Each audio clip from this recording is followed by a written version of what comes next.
Obilaskom sajma rekao bih da je najveća gužva bila u hali 1, gdje su većinom predstavljeni domaći izdavači, autori i pisci. Bez obzira koliko mislili da znate sve o pravopisu, uvek se pojave neke nedoumice. Ovo je prvo izdanje rečnika Sinonima, izašlo 2008. godine i kada je izašlo tada sa dosta grešaka koje smo onda ispravili u ovom drugom izdanju koje je izašlo pre 2 godine. Mnogo deblje, ima indeks, odnosno registar. Ovdje imamo, dakle, sad smo se orijentisali na jezičke knjige, jer ja sam lingvista više nego izdavač. Ove godine je izašlo, ovo je kapitalno deo slovenski jezici i genealogija i ideologija Danka Šipke. To su njegova predavanja sa Državnog univerziteta Arizona u Feniksu i to nije samo o slovenskim jezicima, ima puno reči i o slovenskoj kulturi i odnosu slovenske kulture sa drugim kulturama i onda kako druge kulture posmatraju slovenski narode, kako slovenski narodi gledaju na druge kulture i odnos između svih slovenskih naroda.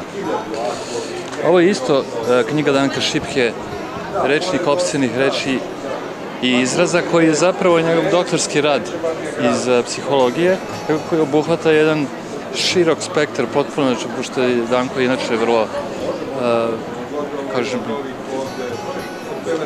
ličnost koja je enciklopedista, ali po zdanju. Tako da ova knjiga je izašla još davno 2000. godine kao koja govori ujedno o analizira reči i uticaj opscenih reči u naš vokabular, kako se šire, kako se odnose prema, kako se ljudi gledaju na njih i sve ostalo. Ovo sad moja knjiga od prošle godine, Jezičke nedoumice,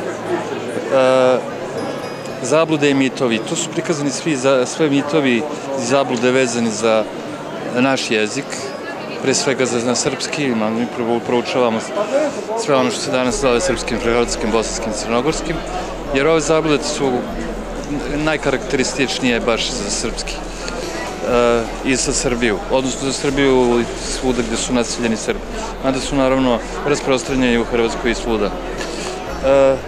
Toliko bi bilo o jezičkim knjigama.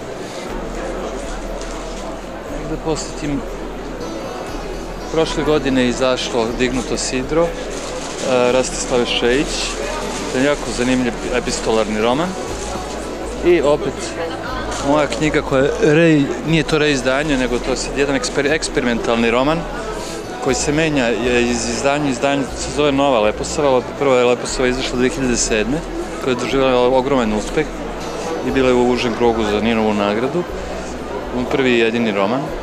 Sam ovdje i napisao moj prvi jedini roman, doživio je neočekivan uspeh 2007. kao prvenac i autora i izdavačke kuće. Preko 30 prikaza i recenzija u svim značajnim medijima u Srbiji, ali i u Hrvatskoj. Za tih godinu dana prodato je 3 izdanja po 1000 primeraka i ono što sam rekao se nalazi ovdje. Dakle, ovaj eksperiment se nastavlja, to je jedan satirični roman i zbog toga kako se menja politička situacija, onda tako samim tim i dodajemo nove ličnosti, menja se radnja, čak sam za ovo izdanje dodao jedno novo poglavlje, pa se onda obrnulo neke stvari. To je ujedno i neka vrsta science fictiona, jer se dešava u budućnosti, ali žanrovski je to ipak politička satira. Pa zbog toga se i menjaju ličnosti, evo to u ovom izdanju se pojavlja i ulica Aleksandra Vučića.